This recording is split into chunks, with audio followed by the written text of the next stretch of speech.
여러분들 요즘 신문 자주 보십니까? 신문. 지난 3월 2일자 신문의 내용입니다. 딸을 낳고 싶어 비법을 따랐다. 딸 바보 열풍이라는 제목의 신문 기사 내용이었습니다. 자녀들을 바라보는 가치가 달라졌다는 것입니다. 요즘은 딸을 이렇게 낳으면 금메달, 그리고 아들을 낳으면 은메달, 아들을 낳으면은 목메달, 목을 매든. 그런데 저는 애석하게도 목메달이네요. 태어나는 아이의 성비를 여자아이를 100으로 한다면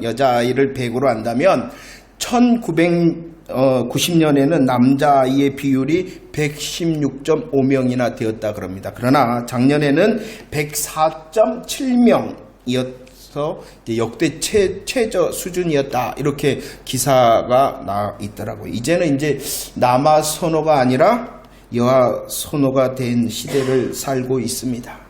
그런데 지금 우리나라의 이 여아 선호보다도 더 남자아이가 아닌 여자아이가 태어났으면 좋겠다. 남자아이가 아니라 여자아이가 태어났으면 좋겠다라고 간절하게 원하는 시대가 있었습니다. 그 시대가 언제였냐 그러면 출애굽기 2장 1절과 2절 말씀을 함께 읽어보도록 하겠습니다. 2장 1절과 2절 시작. 레위 가족 중 한 사람이 가서 레위 여자에게 장가들어 그 여자가 임신하여 아들을 낳았다라고 말합니다. 레위 가족 중 한 남자가 레위 여자에게 장가를 들었습니다. 장가를 들었고 또 그 여자가 무엇하였다? 임신하였다. 그렇게 임신한 이 아이의 상태는 간절히 원했을 것입니다. 무엇을 원했을 거예요? 남자아이가 아니라 여자아이였으면 좋겠다라고 간절히 원했을 것입니다. 왜 그렇게 원했냐 그러면은 출애굽기 1장 16절과 22절 남자아이가 나면 모두 다 죽여라 라고 명령이 되어졌기 때문이라는 것입니다.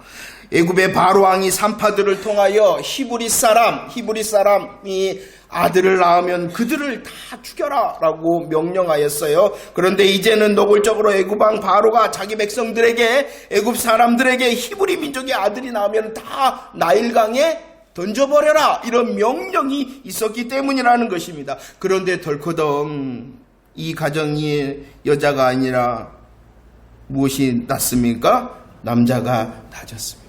그러면은 이 레위 가정에서 태어난 이 남자아이의 처지는 이제 어떠한 처지가 되어져야 됩니까? 나일강에 던져질 수밖에 없었다는 것입니다. 그런데 이 아들이 태어나자 그 부모가 어떻게 했다라고 2절 말씀에서 말씀하고 있나 그러면은요, 출애굽기 2장 2절 말씀을 다시 한번 읽어보겠습니다. 시작. 그 여자가 임신하여 아들을 낳으니 그가 잘생긴 것을 보고 3달 동안 그를 숨겼다라고 말씀합니다. 아들을 낳았습니다. 그리고 뭐 했다? 숨겼다. 왜 아들을 낳았는데도 숨겼냐 그러면은 보았기 때문이다 라고 말씀합니다. 이 아들은 나일강에 던져줄 수밖에 없었는데 부모의 아이가 보아서 숨겼다는 것입니다. 2절 말씀에서 그 보았다, 무엇을 보았다라고 말씀합니까? 그 아이가 잘생긴 것을 보았다라고 말씀합니다. 아니, 어떤 부모가 자기 자녀를 보고 어여삐 여기지 않겠습니까? 죄송합니다. 분명히 다른 사람들이 볼 때에는 호박인데도 부모의 눈에는 뭘로 보여요? 잘생겼다. 그러나 출애굽기 2장 2절에 잘생겼다는 말씀에 대하여 설명을 해줍니다. 히브리서 11장 23절 말씀에 보면은 그 아이는 아름다운 아이였다라고 설명을 해주고 있는 것입니다. 부모가 보기에 잘생겼습니다. 부모가 보기에 아름답습니다. 이렇게 말씀하고 있지 않다는 것입니다. 단지 육신의 부모가 그를 보니, 단지 육신의 부모의 정으로 그를 보니 아름답다, 잘생겼다 이렇게 말씀하고 있는 것이 아니라는 것입니다. 히브리서 11장에서 아름답다라는 것은 신체적인 아름다운 모습이 아니라 하나님 앞에서 합당하다라는 말씀을 하고 있는 것입니다. 그리고 사도행전 7장 20절에서는 이것을 더 자세히 설명하고 있습니다. 뭐라고 설명하고 있냐? 모세가 낳는데 잘생겼습니다. 아름답습니다. 합당합니다. 그런데 누가 보기에 그렇다는 것입니까? 하나님 보시기였다. 육신의 부모의 눈에 보니까 잘생겼고, 육신의 부모의 눈에 보니까 아름답고, 육신의 부모의 눈에 보니까 합당한 것이 아니라 누가 보셨다는 것이에요? 하나님 보시기에 아름다웠고 하나님 보시기에 합당하였다라고 말씀하고 있는 것입니다. 자세히 보세요. 그렇기 때문에 하나님께서 보시기에 아름답습니다. 하나님께서 보시기에 합당합니다. 그리고 그 하나님의 시선과 하나님의 중심으로 부모가 아이를 숨겼다라고 말씀하고 있는 것입니다. 그렇기 때문에 히브리서 11장 23절에서는 이렇게 부모가 하나님 보시기에 아름답고 하나님 보시기에 합당한 아이를 숨긴 것을 무엇이라고 말씀하고 있냐 그러면 믿음이다라고 말씀하고 있는 것입니다. 이제 이해가 되십니까?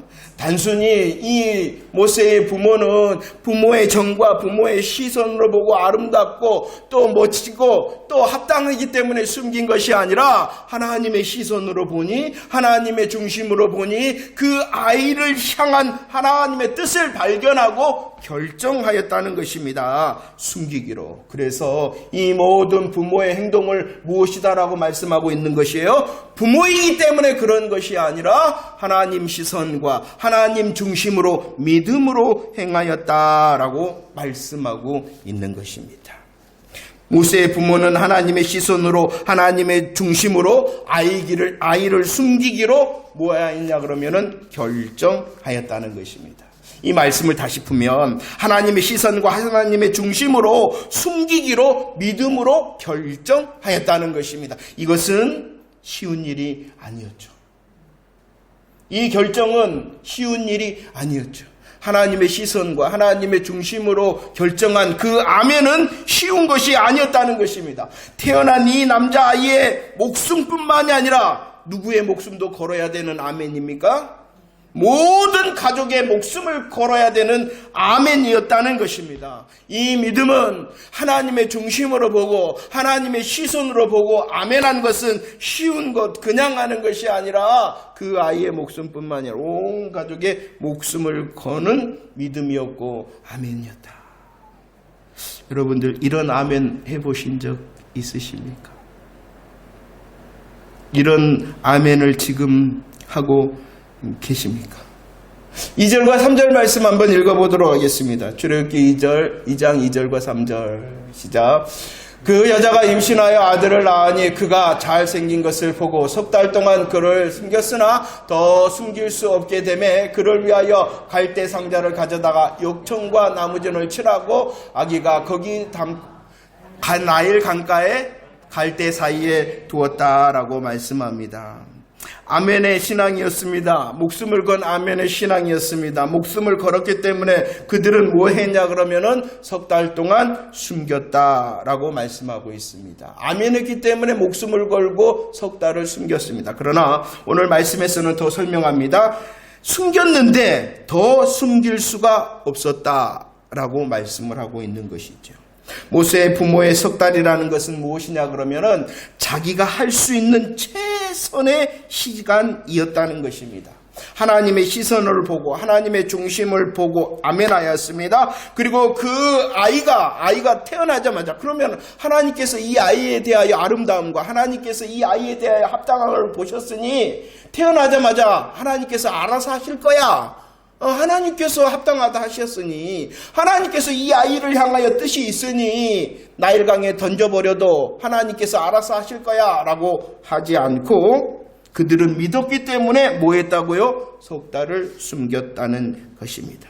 믿었기 때문에 그들은 자신이 해야 될 최선을 다하였다라고 말씀을 하고 있는 것입니다. 여러분들, 저와 여러분들이 믿는다고 합니다. 믿음이라는 것은요, 하나님을 신뢰하기 때문에 아무것도 하지 않는 것이 아니라 하나님을 믿기 때문에 하나님의 시선으로 하나님의 중심으로 믿기 때문에 자기가 해야 될 최선의 일을 다하는 것이 참된 믿음이라는 것입니다. 그래서 오늘 본문의 말씀은 이렇게 목숨을 걸고 아멘하였습니다. 석 달을 숨겼습니다. 석 달을 숨겼을 뿐만 아니라 또 했던 일이 있다라고 설명하고 있죠. 무엇을 만들었어요? 갈대 상자를 만들었다라고 말합니다. 그 갈대 상자는 어떻게 만들었습니까? 역청과 나무진을 갈라서 이 갈대 상자를 만들었다라고 말씀합니다. 왜 이렇게 만들었냐 그러면은 물이 스며들지 않도록 견고하게 만들었다는 것입니다. 참 성경은 놀라운 것 같아요. 믿었기 때문에 석 달의 최선을 다하였습니다. 믿었기 때문에 또 다른 최선을 향하여 갈대 상자를 만들었습니다. 그냥 갈대 상자를 만드는 것이 아니라 역청과 나무진을 칠하여 견고하게 자기의 최선을 다했다는 것입니다. 이렇게 만들어진 갈대 상자, 성경은 설명을 하는데 뭐라고 설명하고 있냐 그러면은 그것이 바로 테바였다라고 말씀을 합니다. 테바 생각이 나십니까? 창세기 6장 14절 하나님께서 명령하였어요. 노아에게 무엇을 만들라라고 명령하였냐 그러면은 방주를 만들라 명령하였습니다. 그런데 하나님께서 명령하신 이 방주가 뭐냐 그러면은 테바였다는 것입니다. 테바. 석 달의 믿음의 최선을 다하잖아요. 견고한 갈대 상자 테바를 만들잖아요. 이것은 그들이 믿었기 때문에 하나님의 자비하심과 인도하심과 보호하심을 믿고 자기가 하나님께서 하실 일이 있으니 하나님께서 일하시기 때문에 나도 일한다 라고 말하고 있는 것입니다. 그래서 하나님께서는 이 상자를 그냥 상자라 하지 않고 노아가 하나님의 명령을 따라 노아가 하나님의 마음으로 지은 방주 테바 갈대 상자를 만들었다라고 말씀하고 있는 것입니다. 자, 하나님의 시선을 가지고 하나님의 중심을 가지고 그들은 믿었어요. 목숨을 건 아멘으로 믿었어요. 믿었기 때문에 석 달의 최선을 다합니다. 견고한 갈대 상자 테바를 만드는 최선을 다합니다. 그리고 그들은 또 못했냐 그러면은 4절 말씀 2장 4절 읽어볼까요? 시작. 그의 누이가 어떻게 되는지를 알려고 멀리 섰었다라고 말씀하고 있습니다. 믿음의 최선을 다한 후에 하나님께서 이 상황 가운데서 어떻게 간섭하시고 어떻게 일하시고 어떻게 역사하시는가 기대하였다는 것입니다. 그런데 이 기대는요 단순히 설렘의 기대가 아니라 간절함의 인내의 기대였다는 것을 잊지 마시기를 바랍니다. 이제 나일강에 이 갈대 상자를 놓았으면 죽을까 살까라는 그 기대라는 것입니다. 하나님이 역사하셔야 됩니다. 하나님이 일하셔야 됩니다. 하나님 간섭하셔야 됩니다. 그렇지 않으면 저 아이는 어떻게 되는 거예요? 죽는 거예요. 그냥 기대하는 것이 아니라 간절함의 믿음의 인내의 모습으로 하나님을 바라보았다라고 말씀하고 있는 것입니다. 자, 보세요. 하나님의 시선과 중심으로 하나님 앞에 아멘하였습니다. 그 아멘을 향하여 그들은 믿음의 최선을 다합니다. 그리고 인내를 하고 있다라고 말씀하고 있는 것입니다. 여러분들, 정말로 믿는 사람 맞습니까?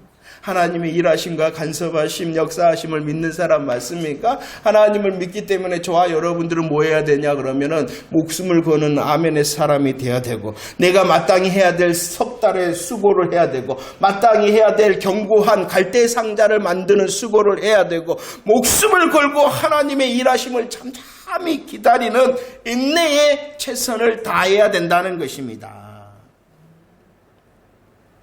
이런 하나님 앞에 서 있는 성도들을 향하여 어찌 하나님께서 일하시지 않겠습니까? 5절 말씀 읽어보도록 하겠습니다. 출애굽기 2장 5절 말씀입니다. 시작. 바로의 딸이 목욕하러 나일강으로 내려오고 시녀들은 나일강가를 거닐 때에 그가 갈대 사이에 상자를 보고 시녀를 보내어 가져다가 라고 말합니다. 하나님께서 어떻게 일하십니까? 바로의 딸이 오늘 나일강에 왔습니다. 왜 왔냐 그러면은 목욕하러 왔다라고 말씀합니다. 당시 애굽의 궁에는요, 우리들이 생각지도 못한, 우리들이 상상도 못할 정도로의 훌륭한 목욕 시설이 이미 있었다라고 고고학자들은 증언하고 있습니다. 그렇기 때문에 오늘 바로의 딸이 목욕하러 나일강가에 내려왔다라는 것은 일상적인 일이 아니었다는 것이에요. 일상적인 일이 아니었는데 이 바로의 딸이 나일강에 목욕하러 내려오도록 누가 일하신 거예요? 하나님께서 일하신 거예요.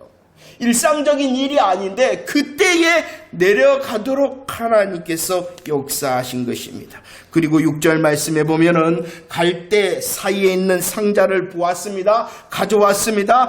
갈대 상자를 열었습니다. 그때에 아기가 어떻게 합니까? 울었다라고 말씀을 하고 있습니다. 이 갈대 상자에 있는 아이에 대하여 바로의 딸이 말합니다. 그 아이는 히브리 사람의 아기라는 것을 금방 알아차립니다. 그러면 이 아이가 히브리 사람의 아기라면 그는 어떻게 되어져야 됩니까? 나일강에 던져져 죽어야 된다는 것을 잘 알고 있어요. 그런데 그때에 아기가 어떻게 하였다고요? 웁니다. 우는 아이를 보고 바로의 딸은 어떻게 하였다? 불쌍히 여겼다. 누가 일하신 거예요? 하나님께서 일하신 거예요. 그 아이의 운명을 잘 알고 있었으나, 던져져야 될 사망의 처지를 잘 알고 있었으나 열자 웁니다. 불쌍히 여깁니다. 하나님께서 일하신 것입니다. 하나님께서 내려보내시고 하나님께서 불쌍히 여기도록 하셨다라고 말씀합니다. 7절과 8절 말씀을 보세요. 이 광경을 보고 누가 달려듭니까? 누이가 달려듭니다. 누이가 바로 딸에게 나아가서 제안을 합니다. 어떤 제안을 합니까? 여인 중에서 유모를 불러다가 이 아이에게 젖을 먹이리까? 라고 제안을 합니다. 여러분들은 이 상황을 한번 생각해 보세요. 바로의 딸에게 이 여자는 어떠한 여자냐 그러면은, 모세의 누이는 어떠한 여자냐 그러면은 모르는 아이예요. 모르는 아이. 모르는 아이가 어떻게 말하는 것입니까? 모르는 사람을 소개해 주겠다는 것입니다. 모르는 아이가 갑자기 달려와서 모르는 사람을 유모로 소개시켜 주겠다는 것이. 여러분들 생각해 보세요. 여러분들이 뭔가 해야 되는데 갑자기 모르는 사람이 왔을 뿐만 아니라 그 모르는 사람이 다른 모르는 사람을 내가 소개시켜 줄게요. 그러면 여러분들은 어떻게 생각하겠어요? 이 일이 그냥 되어진 거예요? 그럴만하지. 그런 일입니까? 아니라는 것입니다. 모르는 사람이 모르는 사람을 추천한다? 어떻게 믿을 수가 있답니까? 그의 신분이 뭔데? 바로의 딸은 바로의 딸. 그리고 바로의 궁에는 아이를 기를 만한 유모가 없었다는 것입니까? 아니라는 것이. 여러분들 잘 생각해 보세요. 그런데 바로의 딸은 모세의 누이의 제안을 어떻게 하냐 그러면은 받아들였다는 것입니다. 그리고 말합니다. 가라. 너의 제안대로 그 여자를 데리고 오라. 가라라고 말했어요. 누가 일하신 거예요? 기가 막히지 않습니까? 상황에 대해서 조금만 묵상을 해보세요. 내려올 일이 없는데 내려왔대요.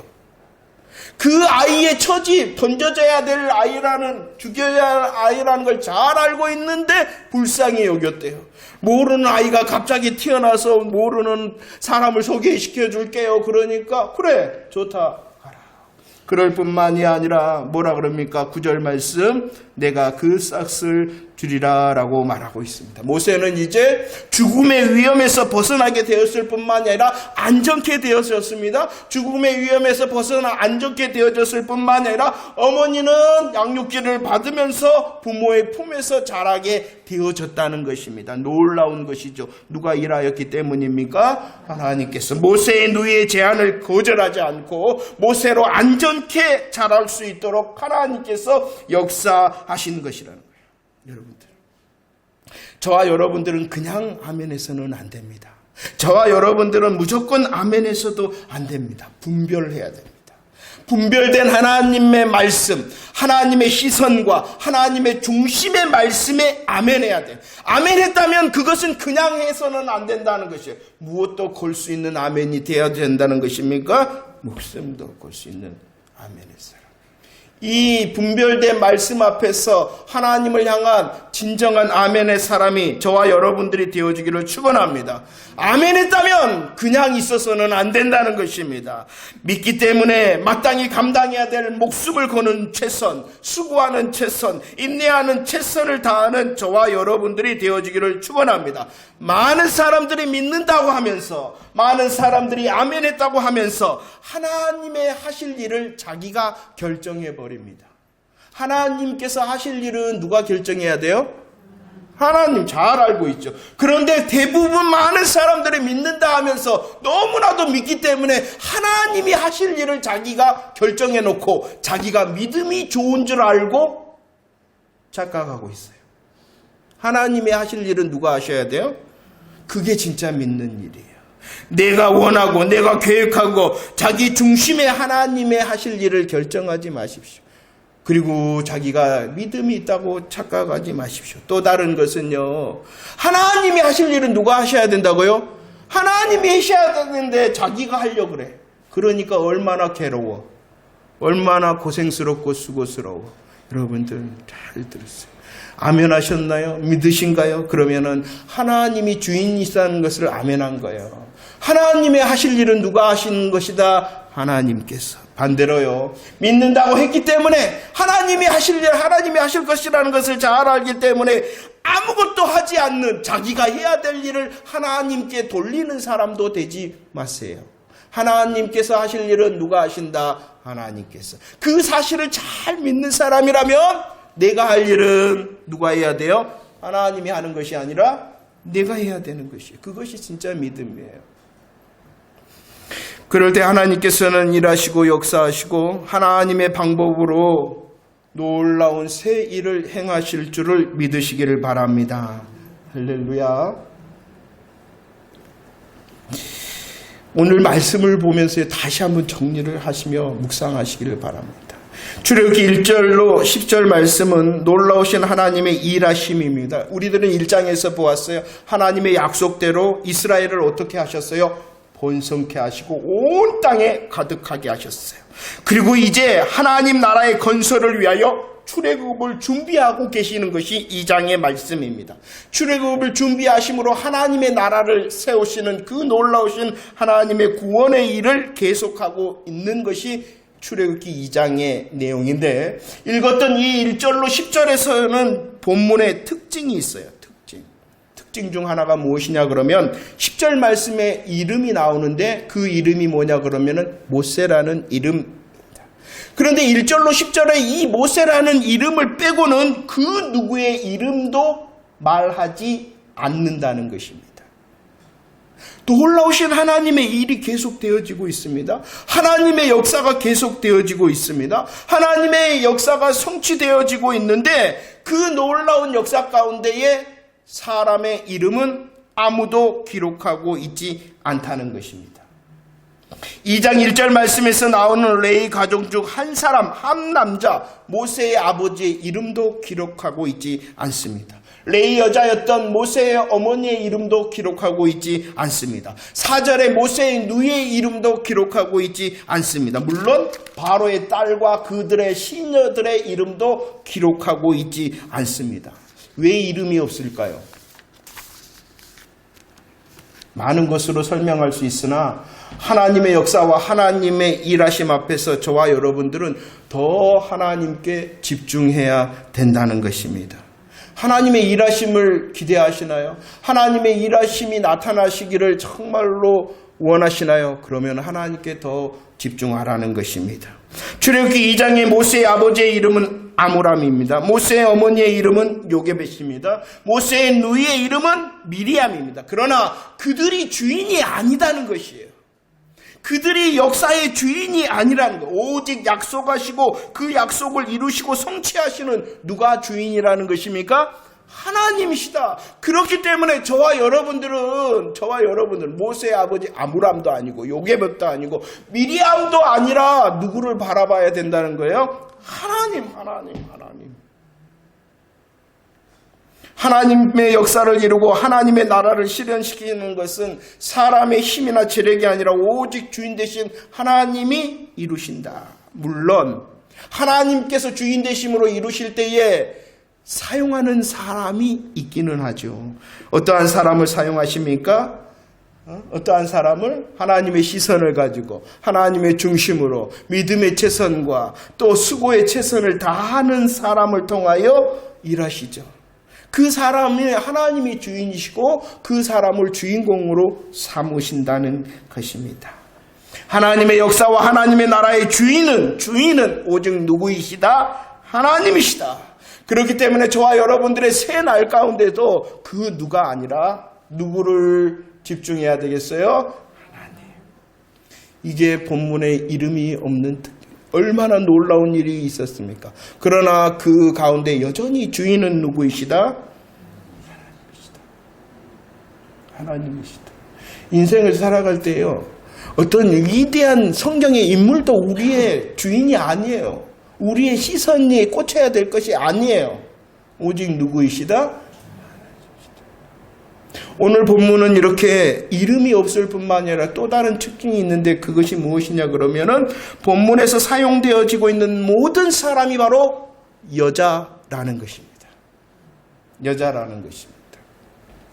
이름이 없습니다. 그런데 그렇게 이름이 없는데도 본문에서 하나님의 주인 되심으로 일하실 때에 사용되어지고 있는 그 모든 사람은 바로 여자였다라고 말씀하고 있는 것입니다. 오늘 2절 말씀을 조금 더 설명을 하면은요, 그냥 말씀하는 것이 아니라 2절 말씀에 보면 그 여자가 잉태했다. 그리고 그녀가 한 아들을 낳았다. 그리고 그녀가 그를 보았다. 그녀가 그를 숨겼다라고 말씀하고 있어요. 누가 주체자였냐 그러면 여자가 주체자였다는 것입니다. 3절 말씀에 그녀가 갈대 상자를 취하였다. 그녀가 역청으로 그리고 진을 칠하였다. 그녀가 그 강에 갈대 상자를 두었다. 누가 일하고 있냐 그러면은 여자가 일하고 있다는 것입니다. 4절에서도 마찬가지입니다. 또 그때에 그의 누이가 여자가 서 있었다. 이렇게 성경 원어적으로 보면은 계속 여자가 이렇게 말씀하고 있다는 것입니다. 여러분들 기억이 나십니까? 출애굽기 1장에서도 하나님께서 생명과 큰 구원의 역사를 이루실 때에 누구를 사용하셨냐 그러면은 여자였던 시브라와 부하를 사용하였습니다. 1장 17절과 21절 말씀을 볼까요? 1장 17절과 21절 시작. 그러나 산파들이 하나님을 두려워하여 애굽왕의 명령을 어기고 남자아이를 살린지라. 그 산파들은 하나님을 경외하였으므로 하나님이 그들의 집안을 흥왕하게 하셨다라고 말씀. 하나님을 더 두려워하고 하나님을 더 경외한 누구? 여자를 사용하셨습니다. 그 여자를 통하여 하나님께서는 생명과 큰 구원의 역사를 이루시고 계셨습니다. 그러면 여자가 누구일까요? 에레미야 31장 4절. 하나님께서 이스라엘을 부르십니다. 그런데 그 이스라엘을 부르실 때 어떠한 이름을 달아 부르시냐 그러면은 처녀 이스라엘아라고 부르고 계십니다. 처녀가 남자입니까? 여자입니까? 여자. 성경에서 말하는 영적 여자는 누구를 말하고 있냐 그러면은 하나님의 선택함을 받아 하나님의 부르심을 받은 모든 자를 영적 여자라 이렇게 말씀하고 있는 것입니다. 왜 그렇게 여자라고 표현했냐 그러면은 그때 당시 문화적으로나 또 사회적으로나 경제적으로나 이 여자는 의지해야 될 사람. 누구를 의지해야 돼요? 남편을 의지하고 바라봐야 될 존재를 말하고 있는 것입니다. 고린도후서 11장 2절 말씀도 보면은요, 사도 바울은 중매자로 자신을 중매자가 뭐 하는 사람이에요? 남자와 여자를 만나게 해주는 사람이 중매자 아닙니까? 그런데 남자가 나오죠. 누구? 그리스도가 남자. 그리고 또 처녀가 누구예요? 믿는 사람을 정결한 처녀라 이렇게 말씀합니다. 계시록 19장 7절 말씀에서도 말합니다. 하나님의 혼인 잔치가 있죠. 하나님의 어린 양의 잔치가 있죠. 그런데 그 예비된 신부가 누구냐 그러면 성도. 여자가 일합니다. 무명의 여자가 일합니다. 하나님을 집중하며 하나님이 주인 되심을 안 무명의 사람을 통하여 하나님께서 일을 하십니다. 그 무명이 여자입니다. 그 여자는 하나님을 더 경외하고 하나님을 더 두려워하는 여자를 통하여 일을 하고 있습니다. 오직 의지할 분이 누구이시다는 것이요, 하나님임을 알고 그 하나님만을 의지하고 하나님만을 경외하고 세상과 바로의 임금보다도 더 하나님 앞에 두려워 떠는 여자를 통하여 역사하는, 이 여자들을 통하여, 이런 성도들을 통하여 하나님께서는 오늘도 하나님의 목적과 뜻을 이루어 가십니다. 하나님께서는 이런 여자를 통하여 하나님의 나라를 오늘도 이루어 가십니다. 그런데 하나님만 여자를 사용하는 것이 아니라 사탄도 누구를 사용하냐 그러면은 여자를 사용하네요. 성경을 탁 놓고 보면 구약의 시작에 사단이 여자를 사용합니다. 창세기 3장 6절, 그 여자가 자기와 함께한 남편에게 또 주매 그도 먹었다. 누구를 통하여 하나님의 나라를 깨버렸냐 그러면은 여자를 통하여. 구약의 시작, 여자가 사단에게 사용되어 하나님의 나라가 깨져버렸어. 그러나 신약의 시작 하나님께서 사용하십니다. 누구를 사용하시냐 그러면은 여자 마리아를 사용하십니다. 마리아를 방문할 때 여자가 고백합니다. 주의 계집종이오니 말씀대로 이루어지이다. 주님을 철저히 의지하고 주인 되신 하나님 앞에 엎드릴 때에 하나님께서 여자 마리아를 사용하셨다는 것입니다. 예수님의 출생 때뿐만이 아니라 예수님께서 십자가에 못 박히시고 장사되어졌습니다. 그때 장사되어지고 여자를 사용하십니다. 두 마리아였습니다. 그리고 부활의 아침 주님께서 또 막달라 마리아에게 나타나 복음을 명령하십니다. 여자를 사용하십니다. 여자가 누구라고요? 저와 여러분들입니다. 우리의 이름이 무명이기를 원하십니다. 오직 주님만 집중하고 주님이 주인 되심을 인정하는 사람이 되어지기를 원합니다. 우리가 여자이기 때문에 오직 주님만을 의지함으로 주님만을 더 경외하고 주님만을 더 두려워하는 새날을 살아가기를 원하십니다. 말씀을 정리합니다. 출애굽기 2장 10절 말씀을 읽어보도록 하겠습니다. 출애굽기 2장 10절 말씀입니다. 시작.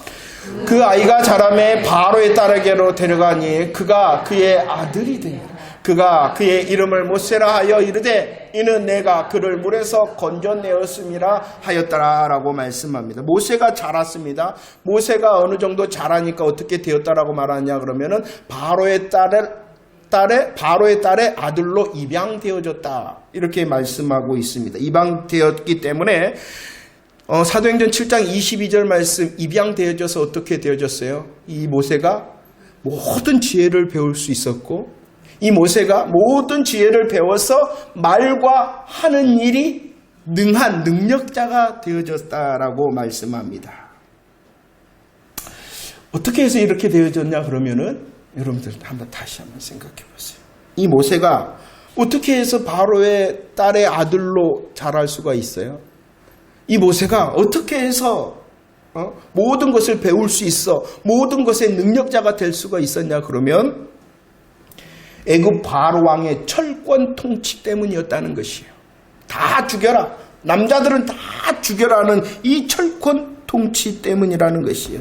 이 바로의 철권 통치는 너무나도 어둡고 너무나도 아프고 너무나도 고통스러운 시간이에요. 그러나 그 시간을 통하여 모세가 바로의 딸의 아들이 될 수 있었고 그 아픔과 어둠을 통하여 이 모세가 모든 것을 배워 모든 것의 능력자가 될 수 있도록 하나님께서 사용하셨다는 것입니다. 만약에 이런 애굽의 철권 통치가 없었다면 모세가 바로의 딸의 공주가 될 수 있었을까요?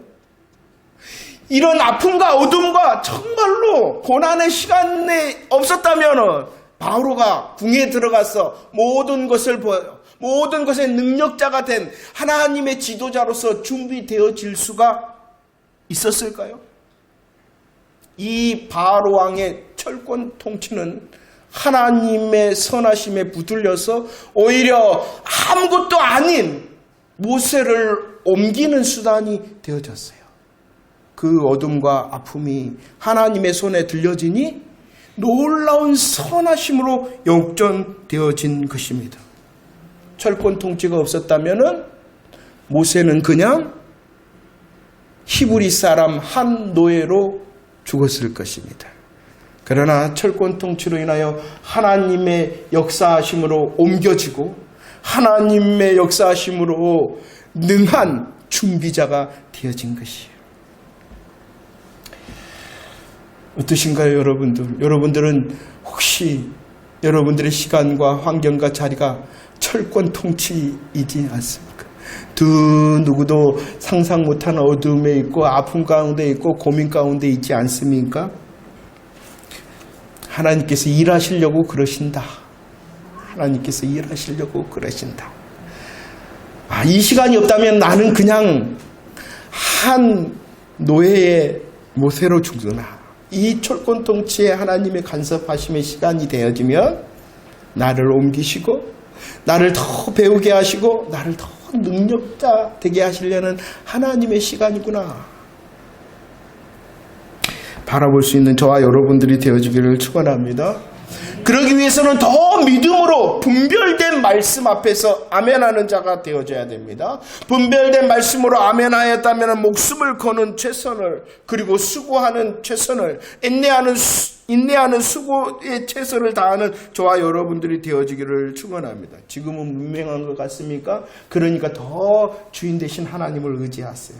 지금은 여자인 것 같습니까? 그러니까 더 주님을 향하여 주님밖에 없습니다라고 고백하는 저와 여러분들이 되어지기를 축원합니다. 그럴 때 하나님께서는 우리로 더 배우게 하시고 능하게 하셔서 하나님의 복음의 간증자로 삼으실 줄로 믿습니다. 하나님의 시선으로 연습합시다. 하나님의 중심을 연습합시다. 그리고 모든 것을 거는 아멘의 신앙의 경험이 있는 저와 여러분들, 그리고 그 아멘으로 인하여 우리가 할 수 있는 믿음의 최선을 하여 주인 되신 하나님 손에 들려지는 저와 여러분들의 새날과 새 시간이 되어지기를 축원합니다. 이루실 것입니다. 성취하실 것입니다. 모세를 통하여 준비하시게 하셨던 그 선하신 하나님이 우리의 새날을 통하여 하나님의 새 역사와 기적을 준비하실 줄을 기대하는 저와 여러분들이 되어지기를 축원합니다.